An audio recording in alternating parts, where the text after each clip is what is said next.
Hi hello enjoys ആണ്. അപ്പോൾ എല്ലാവർക്കും എന്നാണ്ട് വിശേഷം? നല്ലൊരു ദിവസം ആശംസിക്കുന്നു. ഞാൻ സുഖമായിട്ടിരുന്നു കേട്ടോ. അപ്പോൾ ഞാൻ രാവിലെ വീട്ടിൽ നിന്ന് ഇറങ്ങി നമ്മുടെ വീട് പണിയുടെ സ്ഥലത്തോട്ട് വന്നതാണ് കേട്ടോ. നമ്മളവിടെ ഒരു ഉത്തരവാദിത്തം നിന്ന കാര്യമില്ലല്ലോ, കാര്യം നടക്കത്തില്ല. അപ്പോൾ രാവിലെ അവരവിടെ പണിയുന്നുണ്ട്. കോൺട്രാക്ട് കൊടുത്താണെന്ന് പറഞ്ഞാൽ പോലും നമ്മുടെ ഒരു സാന്നിധ്യം അവിടെ വേണ്ടേ. അപ്പോൾ രാവിലെ ഞാൻ എഴുന്നേറ്റപ്പിച്ച് താമസിച്ച് മഴയായിരുന്നു. അതുകൊണ്ട് ഞാൻ പിന്നെ മഴയൊന്ന് തോർന്നു സമയത്തേക്ക് ഞാൻ വീണ്ടും സൈറ്റിലേക്ക് അപ്പോൾ കോൺട്രാക്ട് വിളിച്ചു പറഞ്ഞു സൈറ്റിൽ ആളുണ്ട്, ഫൗണ്ടേഷനകത്ത് മണ്ണൊക്കെ എടുത്തിടുകയാണ്. അപ്പോൾ ഒന്ന് വന്ന് കാര്യങ്ങളൊക്കെ അന്വേഷിച്ച് പോകാമെന്ന് വന്നാണ് കേട്ടോ. അപ്പോൾ ഞാൻ വീട് പണിയുന്ന സ്ഥലം കാണിക്കാം കേട്ടോ. ഇതിങ്ങനെ റോഡാണ് കേട്ടോ. വീടിൻ്റെയൊക്കെ ശബ്ദവും ഒരു കാടിൻ്റെ ഒരു പ്രതീതിയാണ് നമ്മുടെ വീട്ടിലോട്ട്. ഇപ്പം ഇങ്ങനെയാണ് കേട്ടോ.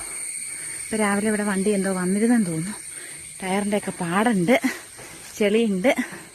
മഴയൊക്കെ പെയ്ത് കഴിയുമ്പോൾ റോഡ് സെറ്റായിക്കോളും.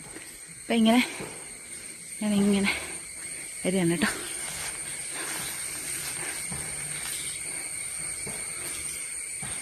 ഇങ്ങനെ വീടാണ് പണിയുന്ന സ്ഥലമാണ്, വീട് പണിയുന്ന സ്ഥലമാണ്. ഞങ്ങളുടെ ചെറിയ സ്വപ്നങ്ങൾ, എൻ്റെ സ്വപ്നങ്ങൾ. എപ്പോൾ ചെളിയാണ്, വഴി മൊത്തം മണ്ണ്. മഴയായതുകൊണ്ടുണ്ടല്ലോ മൊത്തം ചെളിയാണ്. ടയറ് താന്നിട്ടേ കട്ട ഇറക്കിയിട്ടുണ്ട്. വീണ്ടും കട്ട ഇറക്കി. ഒരു മിനിറ്റ് ഞാൻ അങ്ങോട്ടൊന്ന് കയറിക്കോട്ടെ. ഫൗണ്ടേഷൻ അതൊക്കെ മണ്ണും കാര്യങ്ങളൊക്കെ എടുത്തിട്ടോണ്ടിരിക്കുകയാണ് കേട്ടോ.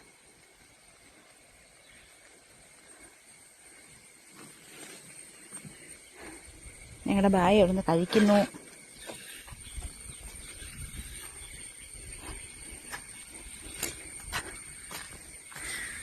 പാറപ്പൊടി, മിറ്റില് എല്ലാം വന്നിട്ടുണ്ട് കേട്ടോ.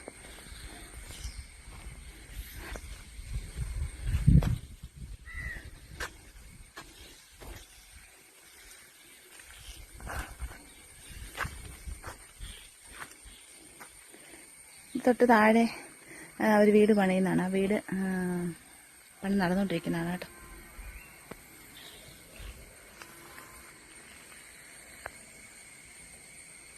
പിന്നെ വീടിൻ്റെ മുൻവശത്ത് നിന്നിട്ട് ഇങ്ങനെ ഒരു വീഡിയോ എടുക്കാന്നൊക്കെ പറയുന്നത് തന്നെ ഭയങ്കര സന്തോഷമുള്ള കാര്യമാണ്. കാരണം എന്താണെന്ന് വെച്ച് കഴിഞ്ഞാൽ ഒരുപാട് നാളത്തെ സ്വപ്നമാണ്.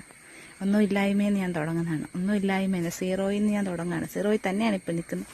സീറോയിൽ നിന്ന് ഞാൻ തുടങ്ങുകയാണ് കേട്ടോ. അപ്പോൾ ബാക്കി കാര്യങ്ങളൊക്കെ വഴിയെ കാണിക്കാം. ഞാൻ രാവിലെ വീട്ടിൽ നിന്ന് ഇറങ്ങിപ്പോയതാണ് കേട്ടോ. എപ്പോഴാണ് തിരിച്ചു വരുന്നത്. അതുകൊണ്ട് കുറച്ച് പഴം വീട്ടിൽ നിന്ന് ഒട്ടാതെ തന്നു വിട്ടാണ് കേട്ടോ. ഇനി കുറച്ചുകൂടെ ഉണ്ട് വീട്ടിലോട്ട് പോകാനായിട്ട്. എൻ്റെ ചെറിയ ചെറിയ വിശേഷങ്ങൾ കാര്യങ്ങളൊക്കെയാണ് കേട്ടോ ഞാൻ നിങ്ങളെ കാണിച്ചിട്ടുള്ളത്. അപ്പോൾ വീഡിയോ ഇഷ്ടമാണെങ്കിൽ ഒന്ന് ലൈക്ക് ചെയ്യണം കേട്ടോ. Thank you.